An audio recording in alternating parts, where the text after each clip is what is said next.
Esperamos que Dios ha estado hablando a cada uno de ustedes durante esta serie de altares y sabemos que Dios es un Dios de pactos, es un Dios que manifiesta su gloria y su palabra en diferentes etapas y diferentes momentos de nuestra vida. Quiero hacerles saber que yo doy gracias a Dios continuamente por un gran equipo de liderazgo aquí en la iglesia, por los ancianos, los líderes de Grupo Eco, por los pastores Rolando y Holly que están hoy fuera en vacaciones, y por un equipo muy grande que Dios nos ha dado. Y con mi propia esposa doy gracias a Dios por ella, por su vida. Se dice que detrás de cada hombre, o gran hombre, no me quiero llamar gran, pero el dicho es detrás de cada gran hombre hay una gran mujer, ¿no? Y eso yo lo he vivido porque sé la ayuda que ella es, ayuda idónea que es para mi vida. Y cuando estuve compartiendo con ella de diferentes temas que pensaba cubrir en el tiempo de esta serie de altares, ella me dijo, qué padre, y empezó a contarme otras ideas y me empezó a mandar por email unos versos y cosas que Dios estaba hablando, pero ella me lo mandó con la intención de que yo lo compartiera. Y sentí en mi corazón que ella debe de compartir esta palabra. Entonces hoy van a ser muy bendecidos con la palabra que van a recibir de mi preciosa esposa. Ella no solamente es ayuda a mí, pero es una gran mujer de Dios, al cual Dios también llamó. No quiero entrar en muchos detalles, pero en cada pareja pastoral hay diferentes dones y llamados, y no siempre los dos son llamados a predicar o a compartir la palabra, o tal vez los dos a cantar o los dos a dirigir ciertas cosas. A veces no hay nada malo nomás ser un apoyo el uno para el otro, pero también tenemos que reconocer que Dios también llama a veces individualmente en nuestra juventud, aún antes de conocernos, y eso fue el caso con mi esposa. En su niñez y juventud Dios la llamó y la dijo que ella iba a ministrar su palabra.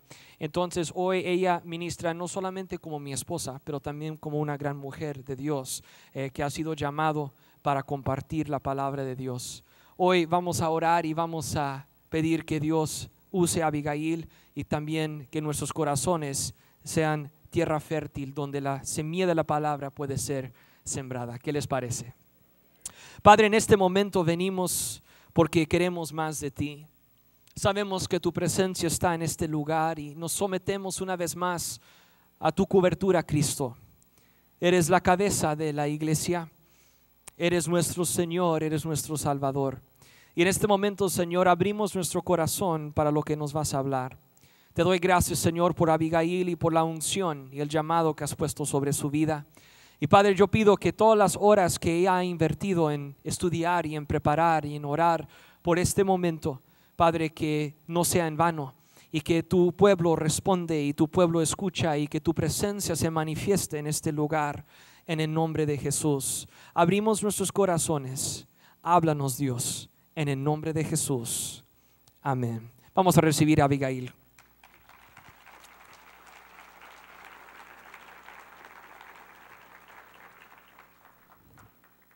Pues iba a decir buenos días, pero yo creo que ya buenas tardes. Es un gusto estar aquí y gracias a mi esposo por la oportunidad y por esas palabras tan lindas, y porque me diste chance de recuperar mi respiración, porque andaba en otra parte de la iglesia, en otra parte del edificio, y yo andaba corriendo cuando escuché ese intro, la música de ese video. Pero gracias. Sí, he estado orando y pensando desde el día que me mandaste un email de regreso. Estamos en la misma casa y yo le había mandado ese email con las escrituras. Yo dije, qué padre sería incluir esta historia. Y me manda de regreso, tú lo vas a hacer. Yo dije, entonces desde ese día he estado orando, Señor, guía esta preparación, por favor. Que nuestros corazones, todos, incluyendo mi corazón, esté abierto a lo que quieres decirme. Y les quiero confesar o admitir, tengo que depender 100% en el Espíritu Santo en este momento. Porque parada aquí, exponiendo o abriendo o leyendo o diciendo lo que la Escritura dice aquí, si el Espíritu Santo no toca individualmente los corazones de ustedes con esa palabra, no va a ser igual esta ministración. Entonces estoy diciendo, Señor, y voy a añadir mi oración a esto, Señor, por favor, las palabras que yo uso, yo pido que guíes a cada corazón el mensaje correcto para cada persona en este día. Si debe de salir una parte, especialmente para alguien, Señor, haz esto. Y si no incluyo una palabra que es necesario para una persona, yo pido que tú en el oído de esa persona le das esa palabra, ese confort o esa guianza por medio de tu Espíritu Santo, en el nombre de Jesús. Amén. Pues hay altares, hemos estado hablando de muchos diferentes altares de la Biblia. Y hay altares personales y hay altares que se construyen para adoración pública. Y yo voy a estar hablando de una mezcla de altares muy importantes en la vida de un líder en la Biblia. Ahora, toda la Biblia nos es dado para nuestra edificación, exhortación y confort. Entonces, aún si estás leyendo una parte de la Biblia y tú dices, esto es historia de Israel, es una nación, ni vivimos cerca de Israel. No, toda la Biblia nos pertenece a nosotros. Y es más, las historias de la nación de Israel tienen que ver con las promesas de Dios para esa nación. Y espiritualmente nosotros estamos conectados a esas promesas por medio de Jesucristo. Entonces, aun cuando estás leyendo la historia de la nación de Israel, tú puedes leerlo con ojos diciendo, a ver lo que Dios quiere decirme a mí. Yo soy hijo de Abraham por medio de mi conexión con Jesucristo. Ahora, vamos a leer de un guerrero valiente que se llamaba Gedeón. ¿Algunos han escuchado de ese hombre valiente? Les voy a leer mucho de la Escritura porque no quiero perder ni un detalle de su historia, pero para poner todo rápidamente en un cuadro, a ver si alguien no se acuerda, este es el hombre que tomó 300 hombres valientes contra un ejército de más que 100,000 guerreros y luchó y ganó. Vamos a leer un poquito de esa batalla. En Jueces, capítulo 7, leemos de Gedeón cuando derrota a los madianitas. Dice, entonces Jerobbaal, es decir, Gedeón, y su ejército se levantaron temprano y fueron hasta el manantial de Arod. El campamento de los ejércitos de Madián estaba al norte de ellos, en el valle cercano a la colina de More. Entonces el Señor le dijo a Gedeón, tienes demasiados guerreros contigo. Yo creo que ningún líder de un ejército, ningún pastor, ningún líder de una compañía, nadie quiere decir que tienes demasiados. Todos queremos escuchar que necesitamos más y vamos a tener lo que necesitamos, ¿no? Pero ¿qué hace? Dice Dios, si dejo que todos ustedes pelean contra los madianitas, los israelitas se jactarán ante mí de que se salvaron con su propia fuerza. Por lo tanto, dile al pueblo, a todo aquel que le falta valentía o que tenga miedo, que abandone este monte y se vaya a su casa. Así que 22,000 de ellos se fueron a su casa y quedaron solo 10,000 dispuestos a pelear. Entonces vamos a hacer la matemática aquí.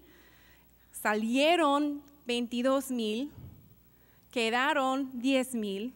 Quiere decir que empezaron con solamente 32,000 contra las madianitas que eran más que 100,000. Pero Dios dijo que eso es demasiado.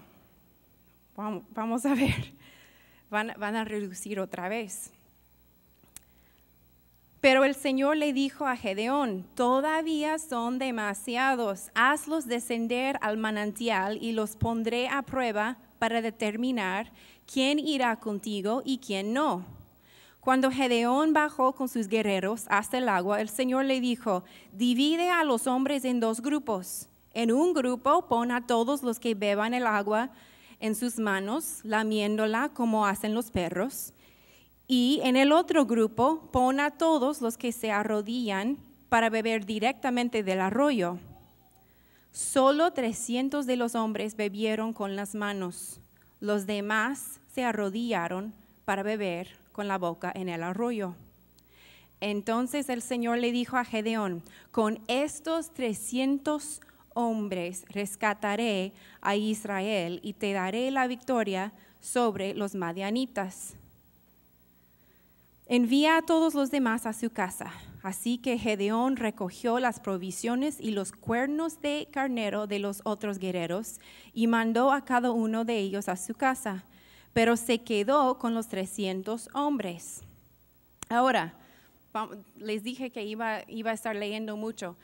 Alguien dijo, no me acuerdo el nombre, pero alguien dijo que de todos los libros de la Biblia, si quieres leer un libro del Antiguo Testamento y no dormir, sería este libro, porque en el libro de Jueces habla de mucha violencia, mucho engaño, espías, gente que levanta para ayudar al pueblo de Israel y hay detalles dados y todo es muy, muy bonito, como si vas al cine.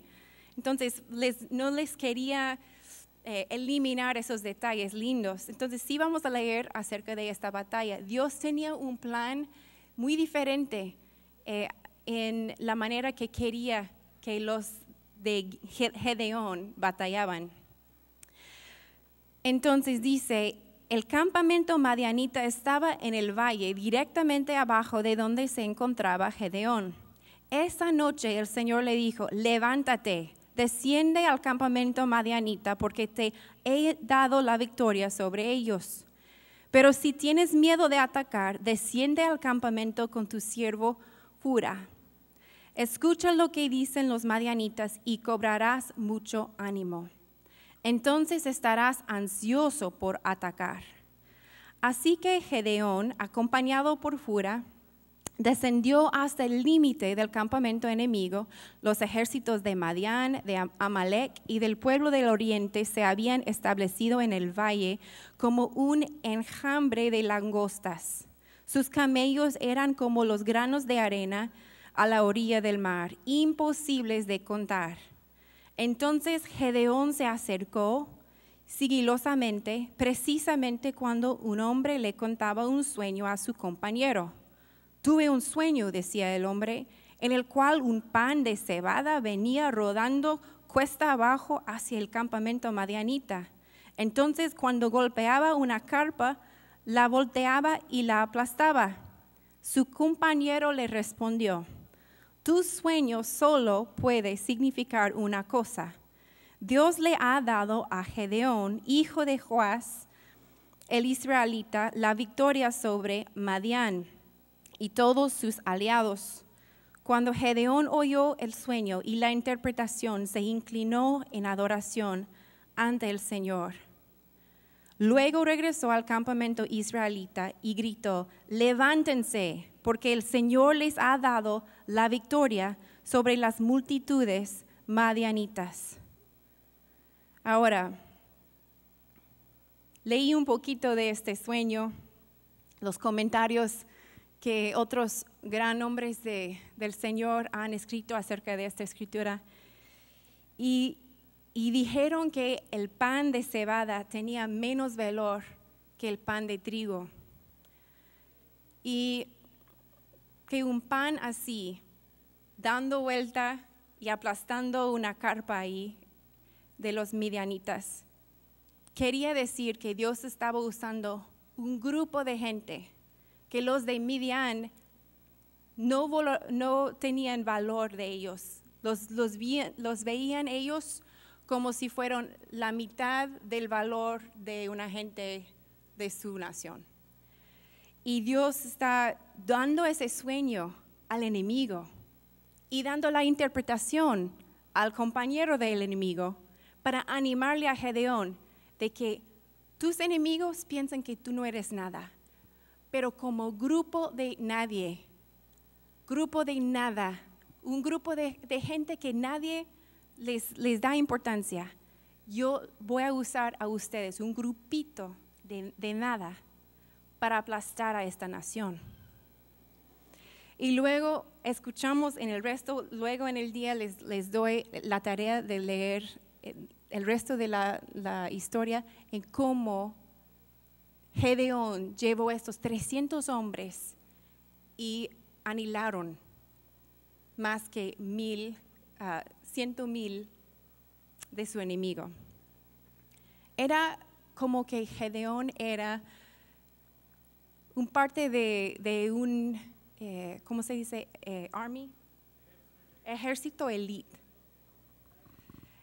Y él es el campeón, él es el líder de ese ejército elite. En un par de días, él levantó 32,000 personas para seguirle. Era un líder increíble. Pero había un proceso que le llevó Dios a Gedeón por medio de este proceso, que le causó que era ese tipo de líder. Porque un capítulo para atrás no lo encontramos a Gedeón así. Vamos a regresar en la historia y vamos a ver ese proceso. Vamos a ver algunos encuentros con Dios que tenía Gedeón y esos altares que Gedeón enfrentaba. Y vamos a ver cómo Dios puede usar los altares de nuestras vidas para que nuestro liderazgo salga.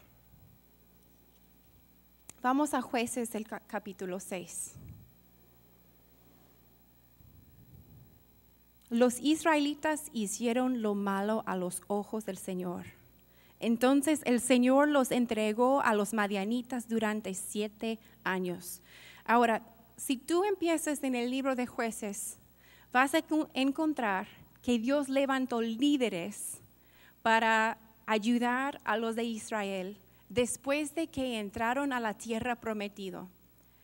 Ya habían cruzado el desierto, pasaban 40 años allí, Moisés se murió, Josué les ayuda a entrar a la tierra prometida y les asignó porciones de la tierra, y cada parte de Israel, de esa nación, le toca pues derribar y destruir la gente que estaban ahí antes. Y muchos de ellos no hicieron eso. Es más, o por miedo, o por pereza, o por quizás cansancio, les permitía vivir. Empezaron a casarse con algunos de esas naciones paganas.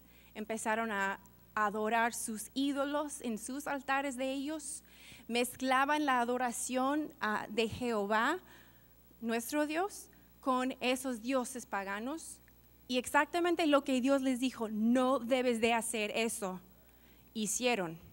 Y en todo el libro de Jueces vemos que Dios se levanta gente para liberarles de esa condición de estar otra vez oprimidos por la gente alrededor de ellos. Están o viviendo con ellos o que están muy cerca, como el caso de Midian.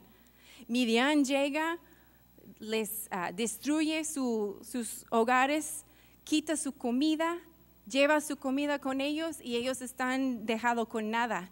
Y eso es lo que pasó en estos 7 años.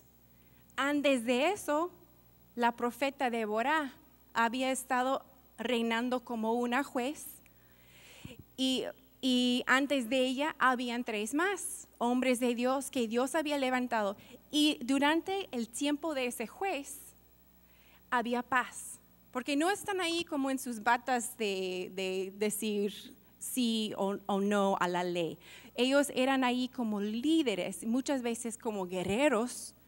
En el caso de Débora, era profeta con guianza espiritual y palabras de ánimo para los que iban a pelear a favor de Israel.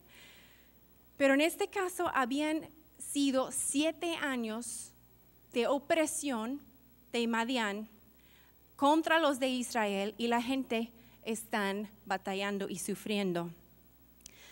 Verso 2, los madianitas eran tan crueles que los israelitas hicieron escondites en los montes, en las cuevas y en lugares fortificados. Esta es su tierra prometida de ellos y se están escondiendo.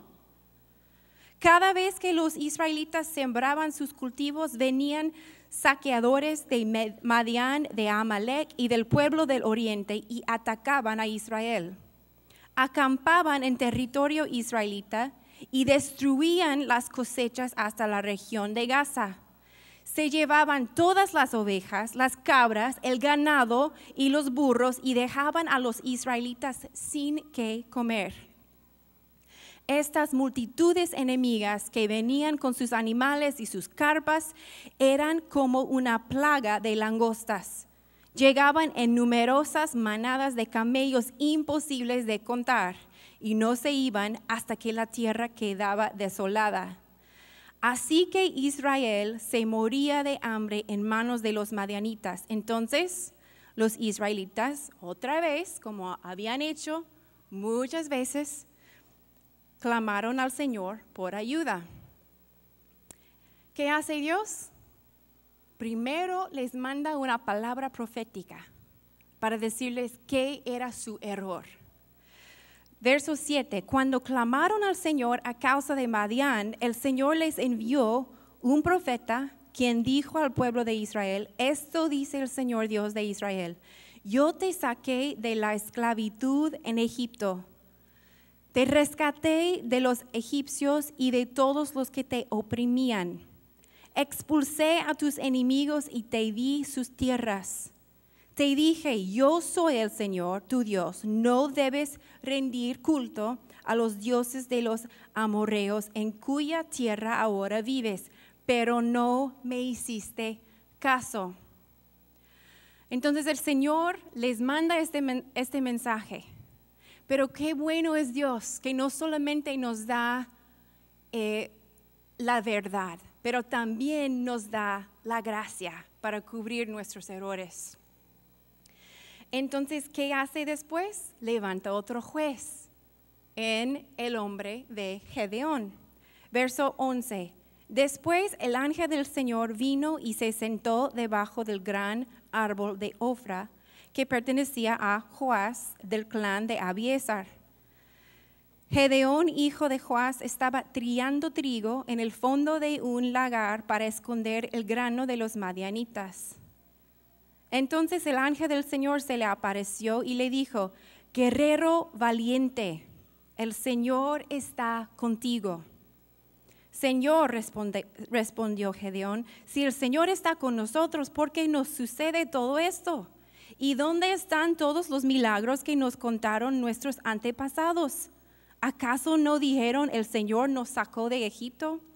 Pero ahora el Señor nos ha abandonado y nos entregó en manos de los madianitas. Entonces el Señor lo miró y le dijo, ve tú con la fuerza que tienes y rescata a Israel de los madianitas. Yo soy quien te envía. Pero Señor, respondió Gedeón, ¿cómo podré yo rescatar a Israel? Mi clan es el más débil de toda la tribu de Manasés, y yo soy el de menor importancia en mi familia. Ahora, muchos de nosotros decimos eso al Señor. Dios nos dice, yo estoy contigo y te he llamado para ser tal. Y decimos, pero yo no soy nadie. No soy un guerrero valiente, no soy líder, ni mi familia me hace caso.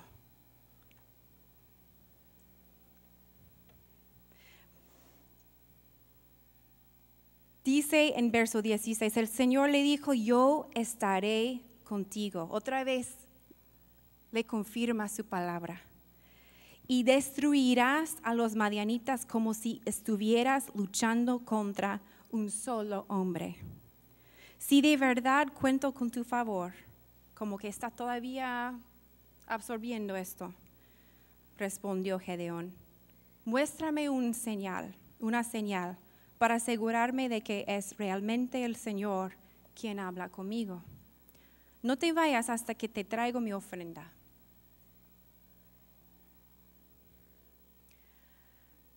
Él respondió, aquí me quedaré hasta que regreses. Entonces Gedeón fue deprisa a su casa, asó un cabrito y horneó para pan sin levadura con una medida de harina. Luego llevó la carne en una canasta y el caldo en una olla. Puso todo delante del ángel, quien estaba bajo el gran árbol. Aquí vamos a preguntarnos algo.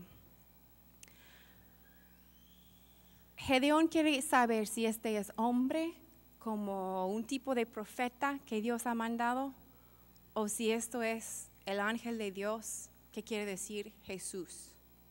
Cuando tú lees el ángel del Señor, no un ángel, pero cuando tú lees en la Escritura el ángel del Señor, está hablando de Jesús. Antes de su nacimiento, llegaba aquí para hablar con Gedeón, pero Gedeón no sabe todavía.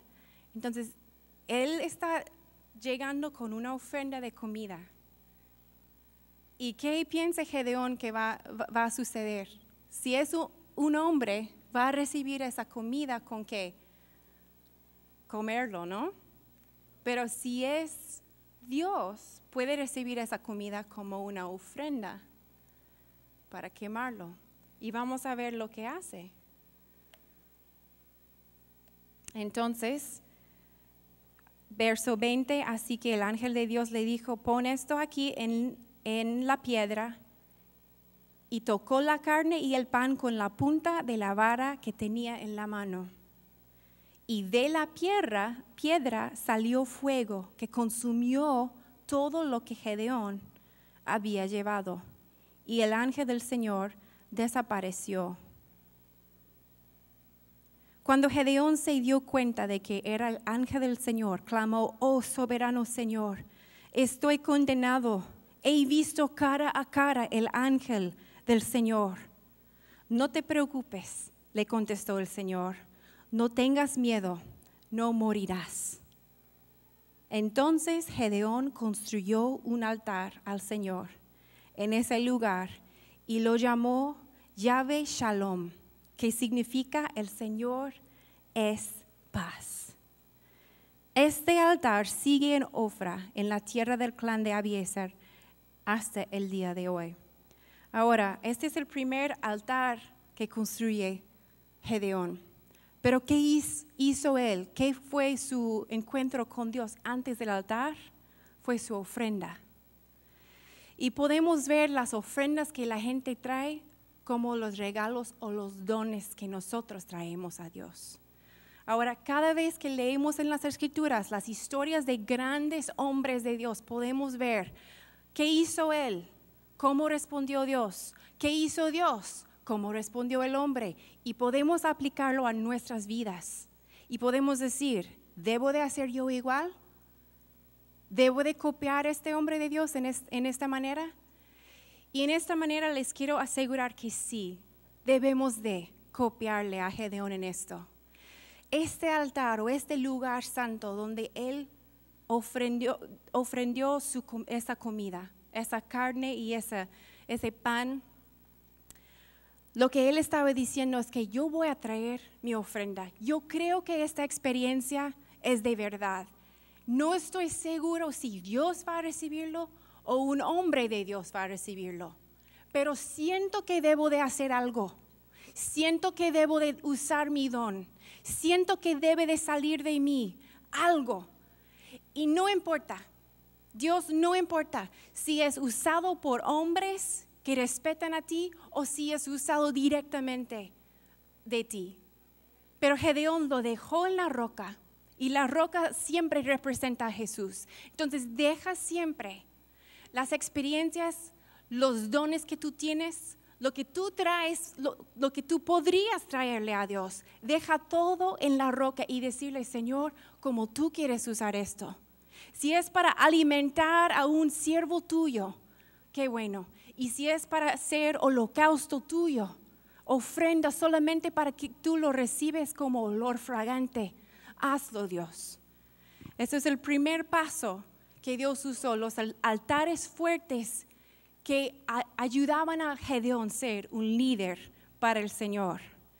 El segundo altar fue el altar que Gedeón construyó en privado. Fue el altar donde Gedeón conoció a Dios como su paz. Nunca podemos guerrear en contra de cosas en la vida sin conocer la paz del Señor primero. Y Dios iba a llamarle a Gedeón, vamos a leerlo al ratito. Dios iba a llamarle a Gedeón a confrontar algunas cosas, pero primero tenía que asegurarle, yo estoy contigo y te traigo paz. Yo soy tu paz. Entonces, el segundo altar que debemos de construir como líderes, gente que quiere lograr todo lo que Dios tiene para nosotros, primero es ofrecer nuestros dones ahí en la roca. Segundo es construir un altar de conocer al Señor. Si Dios te revela a ti una manera de una parte de su presencia, es un momento privado entre tú y Dios. Qué bueno, eso es para ayudarte para el próximo nivel, el altar que es para el público. Y vamos a leer eso. Después de esa noche, cuando el Señor recibió la ofrenda de Gedeón y cuando Gedeón construyó ese altar, después el Señor le habla y dice, verso 25 de Jueces 6, esa noche el Señor le dijo a Gedeón, toma el segundo toro del rebaño de tu padre, el que tiene 7 años. Derriba el altar que tu padre levantó a Baal. Ahora escuchamos que su papá de Gedeón tenía un altar para la adoración a ídolos. Y corta el poste dedicado a la diosa Acera que está junto al altar. Después construye un altar al Señor tu Dios. En el santuario de esta misma cima, colocando cada piedra con cuidado. Sacrifica el toro como ofrenda quemada sobre el altar y usa como leña el poste dedicado a la diosa Acera que cortaste. Wow. Entonces, Dios está diciéndole, ok, te he tratado contigo en lo personal. Ahora, quiero ver si tú vas a hacer algo para mí y tiene que ver con tu familia. Porque si nosotros tenemos reservación de mostrar que tenemos una relación con Dios en frente de nuestra familia, no podemos darle gloria con gente de afuera. Y Gedeón sí tenía timidez, pero en ese caso ya no, porque había ofrendado sus dones a Dios, había conocido a Dios como el Dios de paz, y Él quiere responder con obediencia, aun si quiere decir que su propio papá le va a gritar o matar o él no sabe qué. Entonces, ¿qué hace? Esa noche, me parece que es la misma noche, Gedeón llevó a 10 de sus criados e hizo lo que el Señor le había ordenado. Verso 27, muy bien. Pero lo hizo de noche porque les tenía miedo a los demás miembros de la casa de su padre y a la gente de la ciudad. Ok, ahora es el mismo hombre. No, Dios no entró a Gedeón y le quitó su personalidad. Es un poquito tímido todavía. Pero Dios puede usar nosotros como somos. Y Él recibe más gloria cuando nosotros le adoramos y hacemos cosas para Él tal como somos. Claro, vamos a recibir su palabra si Él dice, hay que cambiar esto. O esto no es como te quería hacer. Has adoptado esa parte de tu personalidad por una experiencia fea en tu vida. Pero Dios no lo ve a Gedeón y dice, no, él no puede hacer esto si lo va a hacer por la noche. solamente le dijo, Gedeón, debes de derribar ese altar. Y Gedeón lo hace por la noche porque tenía miedo. Pero Dios recibe eso. Es parte del proceso de hacerle un líder. Entonces Gedeón llevó a 10 de sus criados, hace esto y temprano a la mañana siguiente, mientras los habitantes de la ciudad se despertaban, alguien descubrió que el altar de Baal estaba derribado. Y que habían cortado el poste dedicado a la diosa Acera que estaba al lado. En su lugar se había construido un nuevo altar. Y sobre ese altar estaban los restos del toro que se había sacrificado. Los habitantes se preguntaban unos a otros, ¿quién hizo esto? Y después de preguntar por todas partes y hacer una búsqueda cuidadosa, se enteraron de que había sido Gedeón, el hijo de Joás. Saca a tu hijo, le exigieron a Joás los hombres de la ciudad. Tendrá que morir por haber destruido el altar de Baal y haber cortado el poste dedicado a la diosa Acera. Ahora, una pregunta. ¿Esta gente de la ciudad son gente extraña o son parte del pueblo de Israel? Son parte del pueblo de Israel y están tan enojados con este hombre, parte de su familia, parte de su pueblo. ¿Por qué? Porque lo de los ídolos era tan parte de sus corazones, ya querían matar uno de su gente. Ya habían sido engañados tanto con ídolos que esa gente ya no están viendo las cosas correctamente. Pero ¿qué pasa? Joás le defiende a su hijo. Y vemos que Gedeón es el líder en este momento de su familia. Su papá le sigue a él. ¿Por qué? Antes su papá tenía ese altar famoso donde la gente les gustaba ofrendar cosas a Baal y también ofrendaban a Yahvé, el Dios real. Pero ese papá era el líder en ese lugar. ¿Qué sucedió? Pues cuando alguien tiene un encuentro con Dios y ha derramado todo lo que son ahí y han conocido a su Dios, ya la gente alrededor, incluyendo su propia familia, les reconoce como el líder que son. Y alguien aquí tiene que saber eso. Puede ser que en este momento nadie en tu familia es cristiano menos tú. Puede ser que en este momento nadie te hace caso en tu familia.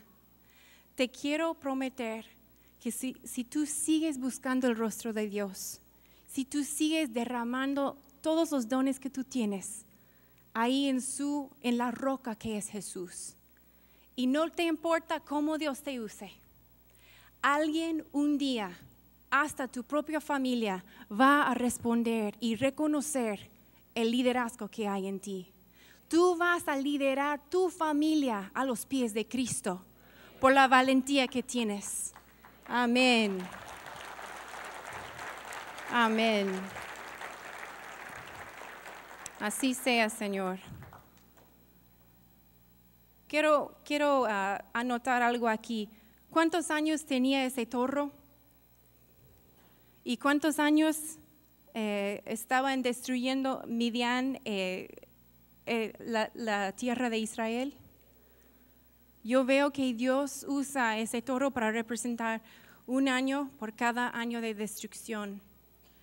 Y después de quitar y derribar ese altar pagano, Dios dice ahora en el mismo lugar, yo quiero que construyas con cuidado, a mi manera, un altar, no en el privado, pero para el público, para que ellos vean que adoración y redención ha pasado aquí.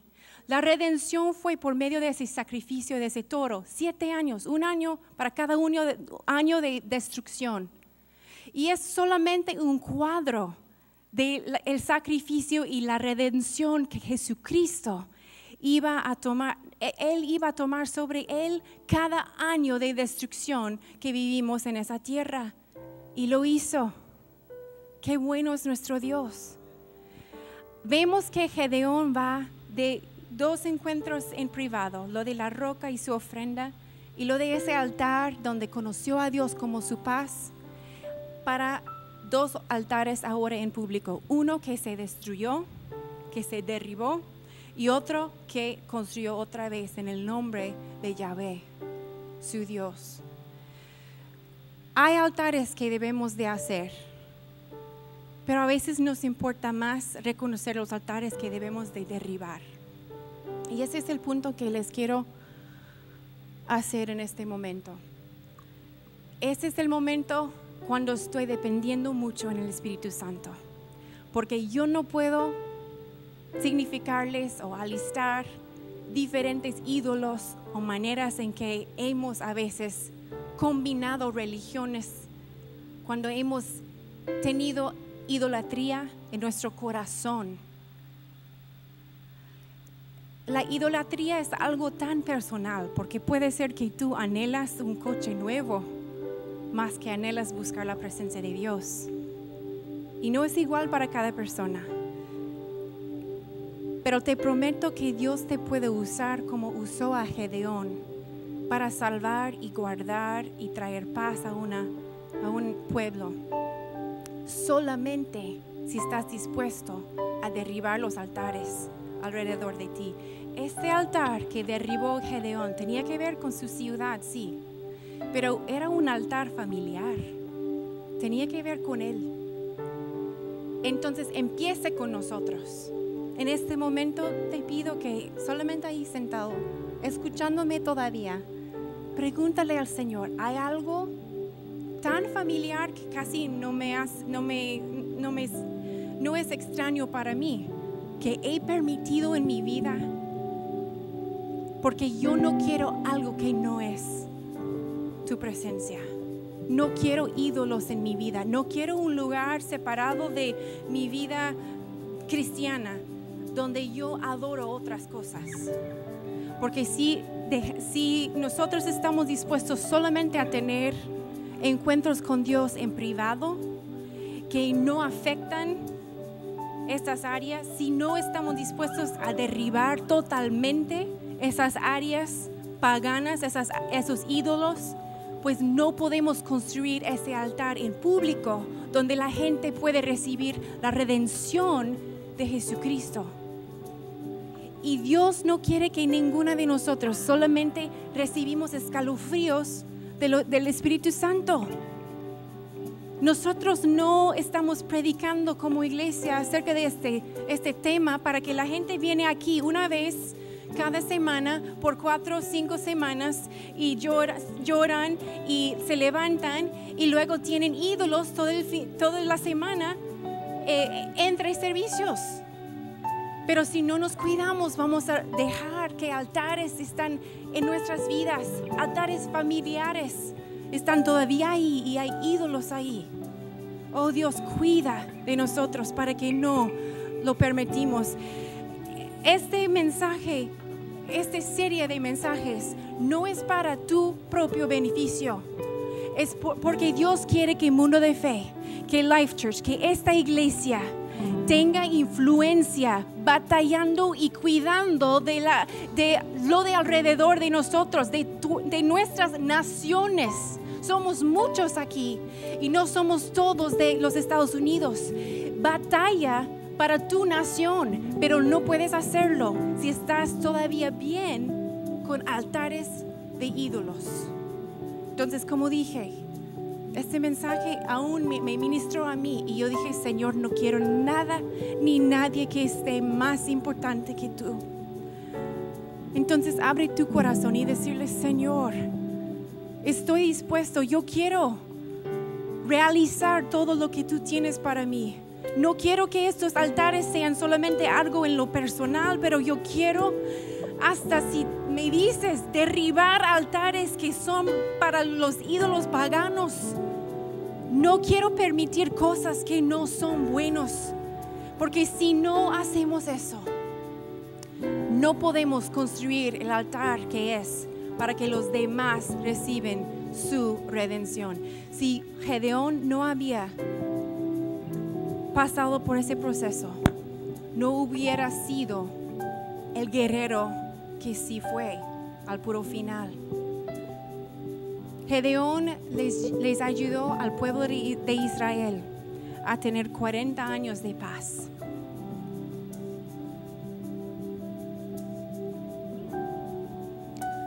Vamos a orar. Señor, yo siento tu presencia. Yo sé que nos estás hablando individualmente, Señor, y como grupo. Y recibimos tu palabra, Señor.